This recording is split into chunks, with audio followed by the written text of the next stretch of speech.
SSC GD के लिए यहाँ पर मैं आपको दोस्त एक यहाँ पर मैंने आपके लिए तैयार कराया है कि किस सब्जेक्ट से कितने क्वेश्चन इस बार आप मान के चले। तो ये स्लाइड आप एक बार थम्स अप करना कि आप लोग इसको साफ देख पा रहे होंगे, जिसमें सब्जेक्ट वाइज में डिस्कस करने वाला हूं कि आपको किस सब्जेक्ट के किस पार्ट पर आपको ज्यादा मेहनत करनी है। तो यहाँ पर देखो दोस्त, आपका अगर हम बात करते हैं आपका स्टैटिक जीके की, स्क्रीनशॉट भी आप ले लेंगे तो इस बार स्टैटिक जीके का आधार आप 5 से 6 क्वेश्चन, पिछली बार आप देखेंगे 7-7, 8-8 क्वेश्चन तक पूछे गए। वो प्लस माइनस हो सकता है, क्योंकि इस बार आप भी जानते हैं कि आपका एग्जाम मैं नहीं बना रहा हूँ या एग्जाम आप नहीं बना रहे होंगे, वो प्लस माइनस चीजें हो सकती है, लेकिन हम क्या आधार मान के तैयार करें। ठीक है, तो क्या बोलेंगे इसको यहाँ पर देखेंगे ध्यान से, आप लोग अपनी क्वालिटी बढ़ा लेंगे थोड़ा सा। ठीक है, नहीं दिख रहा है सर, सारे दोस्त कह रहे हैं नहीं दिख रहा है, दिखना चाहिए भाई, मैं और जूम कर लेता हूं, दिखना तो चाहिए। ठीक है, यहां देखेंगे, सीन टू नहीं लगाया, अभी बताएंगे दोस्त, अभी आप लोग देख पा रहे हैं, अब तो सबको दिखना चाहिए। तो देखो यहां पर लिखा हुआ है क्लासिकल डांस यानी कि शास्त्रीय नृत्य। शास्त्रीय नृत्य से मतलब है कि 8 शास्त्रीय नृत्य हैं, उनके प्रतिपादक कौन है, उनका इतिहास क्या है और उन नृत्यों से संबंधित क्या क्या चीजें हैं, यानी कि जितने भी डांसर है वो सब पूछे जाते हैं आपसे। फोक डांस यानी कि हर राज्य का एक लोक नृत्य, किस लोक नृत्य से संबंधित अन्य प्रश्न। उत्सव, ये 3, और आपका वाद्य यंत्र यानी कि म्यूजिकल इंस्ट्रूमेंट, ये 4 टॉपिक हैं जो हमारे बनाते आर्ट एंड कल्चर को। किसको? आर्ट एंड कल्चर के ये 4 टॉपिक हैं जो बहुत इंपॉर्टेंट है दोस्त। सेंसस, जनगणना पढ़े बगैर आप एग्जाम में मत जाना। ठीक है, कहां से पढ़े वो भी मैं आपको बताऊंगा। नेशनल पार्क पढ़े बगैर मत जाना। मेजर साइट से मतलब है इसमें आपका यूनेस्को की साइट आती है, यूनेस्को की जो 42 साइट हो चुकी हैं, और आपका जो रामसर साइट है आपका 75, उन साइट के बारे में अध्ययन। टेंपल कौन सा कहां पर स्थित है, किस देवता को समर्पित है।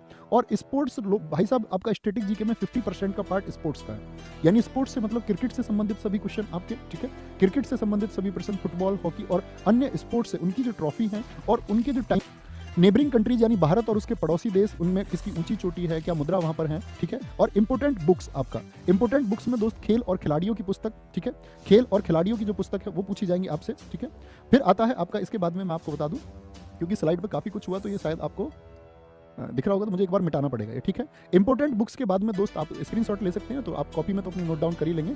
ठीक है, तो क्या बोलेंगे, गवर्नमेंट स्कीम, और आपके मैं इसको टेलीग्राम वगैरह सब जगह इसको शेयर करा दूंगा। ठीक है, सरकार की जो योजनाएं हैं बहुत इंपॉर्टेंट है, पिछली बार भी काफी क्वेश्चन पूछे गए। और एक नया टॉपिक इस बार ऐड करने जा रहे हैं, पद्म अवार्ड, क्योंकि बच्चे इसके बारे में बहुत सारे पूछते रहते हैं कि जी पद्म अवार्ड कैसे पूछे जाते हैं। पूछ लेता 2019 में पद्मश्री एक तबला वादक थे, उनको मिला, वह कौन है। तो उन पद्म अवार्ड को, यानी कला और संस्कृति के पद्म अवार्ड पढ़ना, क्योंकि हर साल पद्म अवार्ड बहुत मिलते हैं। अब ऐसा नहीं है कि आप सारे पद्म अवार्ड पढ़ने लग जाए, तो आपको पढ़ना आर्ट एंड कल्चर के फील्ड में जो पद्म अवार्ड मिले हैं, यानी कला और संस्कृति के क्षेत्र में जो पद्म अवार्ड मिलेंगे वो आपको पढ़ने हैं। इतनी बात समझ में आई। बाकी चीजों को आप एस्केप कर सकते हैं या पीछे की तरफ रख सकते हैं दोस्त, बहुत ज्यादा ध्यान। बाकी चीजों को कहने का मतलब है कि ऐसा नहीं है कि छोड़ ही देना है एकदम से, कहने का मतलब है उन पर एक विशेष ध्यान देने की जरूरत नहीं है, विशेष ध्यान इन चैप्टर्स पर आपको देना होगा। इकोनॉमिक्स की अगर हम बात करें, यहाँ पर सेक्टर ऑफ इकोनॉमी यानी अर्थव्यवस्था के क्षेत्र, प्रथम, द्वितीय, तृतीय, उसमें कौन कौन सा आता है। नेशनल इनकम के बारे में अच्छे से पढ़ लेना, नेशनल इनकम कैसे प्रभावित होती है, होती क्या है, इसी में आपका जीडीपी वगैरह सब कुछ आएगा। और यहाँ पर एक मैंने टर्म लिखी है इकोनॉमिक्स में, फुल फॉर्म एसएससी जीडी के एग्जाम के लिए, यानी बैंकिंग की और आपका साथ में फुल फॉर्म जितनी भी है। 5 ईयर प्लान, आप देखो पिछली बार इकोनॉमिक्स के जितने क्वेश्चन आए उसमें से 50% क्वेश्चन तो 5 ईयर प्लान से है।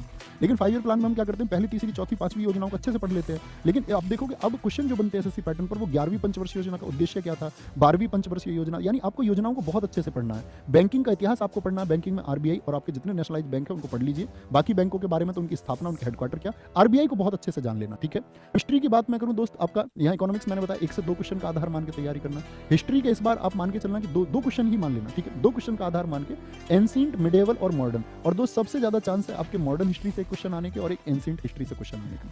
बहुत आसान प्रश्न इतिहास से पूछा जा सकता है।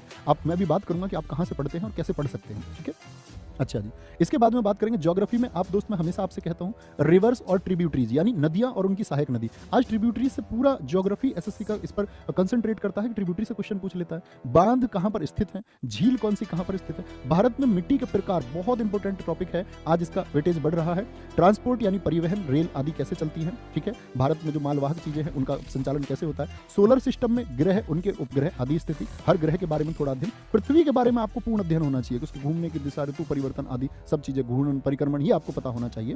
हिल्स, पहाड़ी की मतलब स्थिति, कौन सी पहाड़ी किस राज्य में स्थित है। वेदर, मौसम आपको पढ़ना है एक चैप्टर। और एग्रीकल्चर एंड ग्रीन रिवॉल्यूशन, दोस्त यहाँ पर एक टॉपिक लिखा हुआ है, आप इसको देख सकते हैं नीचे, एग्रीकल्चर एंड ग्रीन रिवॉल्यूशन। इसका मतलब है कि जो हरित क्रांति हुई, हरित क्रांति से मेरे भाई आज एसएससी के एग्जाम्स में इतने क्वेश्चन पूछे जाते हैं, बहुत भर भर के क्वेश्चन पूछे जाते हैं। ठीक है, तो आपको ये ग्रीन रिवॉल्यूशन बहुत अच्छे से पढ़ लेना है। अच्छा, इसके बाद में बात आती है आपका इंपोर्टेंट आर्टिकल्स की। ठीक है, इंपोर्टेंट आर्टिकल्स की, इंपॉर्टेंट आर्टिकल्स यानी कि पॉलिटी में ये सब जानते हैं, ये पूछा जाता है। लेकिन पॉलिटी का वेटेज आप मैं बताऊं स्टैटिक जीके के बाद में दूसरे नंबर पर रखकर चलें कि पॉलिटी ऐसा सब्जेक्ट होगा जो दूसरे नंबर पर आपके लिए बहुत इंपॉर्टेंट है। एक तो स्टैटिक जीके और एक पॉलिटी को बहुत अच्छे से तैयार करना है। प्रियम्बल प्रस्तावना को बहुत अच्छे से आपको पढ़ लेना, इससे क्वेश्चन बनता है। सोर्सेज ऑफ कॉन्स्टिट्यूशन यानी संविधान के स्रोत क्या है। फंडामेंटल राइट मौलिक अधिकार, दोस्त देखो मौलिक अधिकार और डीपीएसपी यानी कि जो आपके आर्टिकल 12 से 35 और आपका आर्टिकल 36 से 51 तक, यहां तक आपका अगर पॉलिटी से 3 क्वेश्चन बन रहे हैं तो आप देखेंगे कि 1 से 2 क्वेश्चन तो इसी एक पार्ट से आपके बन जाएंगे, ठीक है। फंडामेंटल ड्यूटी से 1% फिर बनना तय हो जाता है यहां पर। और अगर इस पार्ट को नेग्लेक्ट करेगा तो फिर कॉमन क्वेश्चन आपका प्रेसिडेंट बहुत इंपॉर्टेंट पार्ट है। पार्लियामेंट्री सिस्टम यानी कि राज्यसभा लोकसभा को आपको संसद को पढ़ना है इसमें। और इंपॉर्टेंट अमेंडमेंट, इंपॉर्टेंट ही पढ़ना, बहुत ज्यादा ऐसा नहीं कि आपको बहुत डेप्थ में जाने की जरूरत नहीं है, बहुत विस्तार से पढ़ने की दोस्त जरूरत नहीं है।